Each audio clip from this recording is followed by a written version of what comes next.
today what we're going to go through is creating the project repository, configuring TimeXtender in this virtual machine, and getting everything up and running. And then 2 weeks from today, we're going to be going through creating an ODX storage as an Azure data lake. So we'll go through the process in Azure, creating that data lake, and then connecting to that from the ODX server. So let's go ahead and jump right in. Before we get started in configuring TimeXtender in the app server, there's a few things that we do need to have done that we went over during the last session. So if you weren't able to attend, take a look at that recording there in YouTube. We have a playlist called TimeXtender Tuesdays, and you'll be able to find that. So what we have here is the prerequisites to get to where we're at now. We need a TX app server in Azure. We need an Azure SQL Server. We need access to the TimeXtender license and ODX secret. And then, of course, we need to install the latest version of TimeXtender. What we're going to go through today are essentially these steps. And instead of calling out all the steps, I'm just going to go ahead and jump right in. So the first things first is to connect to the app server. So I'm going to go ahead and do that via RDP. So let me just open up remote desktop protocol here on my computer, and we can see that. And now, if you remember, we need the DNS name from the Azure portal. So I'll just go ahead and pull up the portal. We have the resource group I created during the last session, TX Tuesdays 1, with all of the different resources available in here. Now you can see the TX app server right in here. And that got created for us and looks like it is running, and we have our DNS name. So we just copy this name and then paste that right into the RDP window. And as you can see, I already have that done here. So, and I already have my username and password already saved nicely in there. So I can just hit connect and get connected directly to this virtual machine. All right, so this just opens right up. And we can take a look at our next step, verifying the prerequisites. So because I installed this or created this VM from the Azure Marketplace, all of the prerequisites come preloaded on this virtual machine. So I don't necessarily need to do that. However, if you are creating a virtual machine from scratch, you can take a look at all of the prerequisites available in the knowledge base. If you go into support.timextender.com, you can see the prerequisites available there. So you just get logged in and then you just search for prerequisites, and you'll find an article here, TimeXtender Prerequisites. You can look through there and you can see all the things that you need to get installed on that server. Again, if you're creating the VM on your own, and if you're not using the Azure Marketplace template. Because I use the Marketplace template, I won't need to go through any of these steps here. All right, so next thing is to configure the ODX server. So we're going to go through and do that. Now, when you first install the ODX server, the last step in that installation wizard is going to ask you to launch the ODX configuration. I didn't do that during the last session.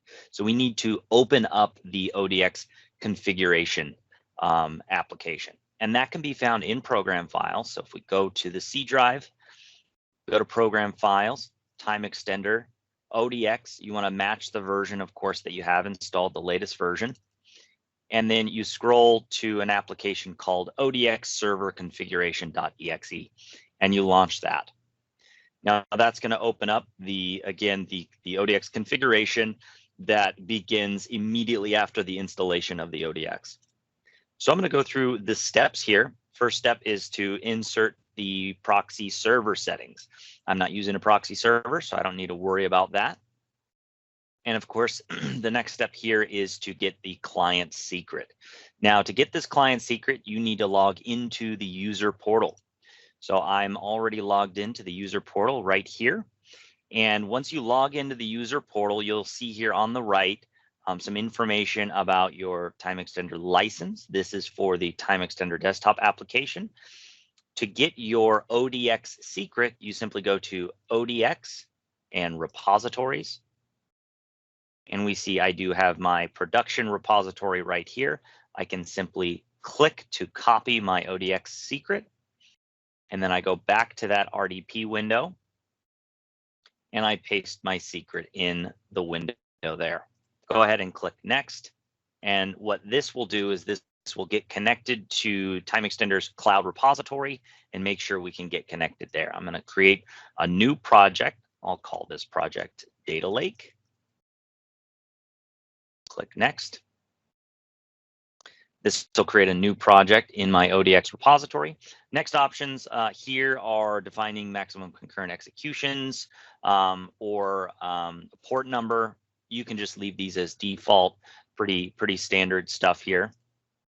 And then the next option is to set up an admin password. So you do need to define a couple passwords here for the ODX. And what these passwords do is they allow anybody using the TimeXtender desktop application to get connected to the ODX server. Now, if you want these users to be able to do anything in the ODX, you can give them the admin password. And if you want users to only be able to connect to data and load data from the ODX into a TimeXtender data warehouse, then you would give them the user password. If you know that anybody using TimeXtender is really just going to be able to manage the ODX, then you can just use the same password for both, which is what I'm going to do here. All right, so I have that password configured, and then we have the encryption secret. This is what's going to encrypt all of your connection strings, passwords for data sources and things like that. These will all be encrypted using a default encryption, or you can define your own encryption as well. So I'm just going to use the default encryption, and here we can define a local account or another service account. I'm just going to use the local account for now, and we can go ahead and change that at a later point in time. Click next, and we do want to start the ODX service when I click save. So save all my settings, and that will get the ODX server started. So we have configured the ODX server. The next step in our list here is to activate TimeXtender. So let's go back to our RDP window. We can close this, and we can open TimeXtender for the first time. Now, when you launch TimeXtender for the first time, one of the first things that it's going to do after it loads is that it's going to ask you for a license key. Now, as I mentioned, very similar to the ODX secret, we do need the license key, and we can get that from the user portal here. All right, so we can go to the user portal, and just at the home screen in the user portal, we see here we have an active license. And we can just click here to copy the key, or we can go to the details and see more details about our license. So I'm just going to click to copy the key. And now I have that key copied, and I can go back to my RDP window, and I can paste that key right in here. All right, and this is going to activate over the internet. Go ahead and click activate. Great. So looks like I got that activated okay. And the next step in the configuration wizard here is to set up an ODX server. So we know that we already have an ODX server configured, and I can connect to that directly here. So the first thing it's going to ask me is the server. Now, this is the name or the address of the server that's running my ODX, right? So anywhere that ODX server service is running, I want to put in the DNS name or address to that machine. In this case, it's running on the exact same machine that I'm on, so I can just put in here localhost. And then there's that password that I mentioned, either the admin password or the user password that we established just moments ago. We can paste that in and get that password in there. We'll see if we can get connected. Good, we got connected to my ODX server. The next step here is to set up a project repository. This is going to be a SQL database that stores and holds all of the metadata for our TimeXtender projects. Now, if you remember, 2 weeks ago when we created the Azure template, it also created an Azure SQL Server for us. We can go back to that resource group here, TX Tuesdays, and we can see in here it created this SQL server, this Azure SQL Server. So we can open up that SQL Server, and this is the server I'm going to use to create my project repository. So I want to get the server name from this overview pane here. So you go to the SQL Server in Azure, click on Overview, and then you'll have that server name right here. We can just copy that server name, go back to our RDP, and paste that right in here. So I'm going to use, again, Azure SQL Server. I'm going to create a SQL database to be my project repository. The next thing is, of course, the username and password. I'm just going to use the admin username and password that I created when I created the Azure Marketplace template. It did ask me to create a username and password then, and I'm just going to paste those in now. All right, the next step here is to create a database. I'm just going to type a name in here, TX Project Repository, and I can click Create. What TimeXtender is going to do here is it's going to communicate with that Azure SQL Server, and it's going to ask the Azure SQL Server to create a database. So this is what's going on now. It's going through that database creation process. It's communicating over Azure to get that database created.